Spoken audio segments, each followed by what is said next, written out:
এই দোয়াটি 7 বার পাঠ করুন। দয়াময় আল্লাহ রাব্বুল আলামিন 70টি বড় বড় বিপদ থেকে আল্লাহ তাআলা আপনাদেরকে হেফাজত করবেন।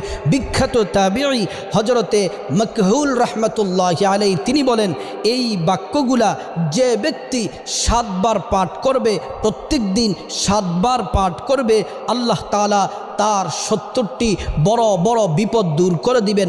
এর মধ্য থেকে সবচেয়ে ছোট যেই বিপদ, সবচেয়ে হালকা যেই বিপদ, সেটা হচ্ছে তার পরিবার থেকে অভাব দূর করে দিবেন, অনটন দূর করে দিবেন, টেনশন দূর করে দিবেন, পেরেশানি দূর করে দিবেন, দুশ্চিন্তা দূর করে দিবেন।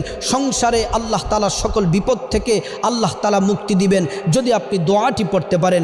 দোয়াটি হলো লা হাওলা ওয়ালা কুওয়াতা ইল্লা বিল্লাহি ওয়ালা মালজা মিনাল্লাহি ইল্লা ইলাইহি। প্রিয় দিনী ভাই ও বোন, কষ্ট করে দৈনিক এই দোয়াটি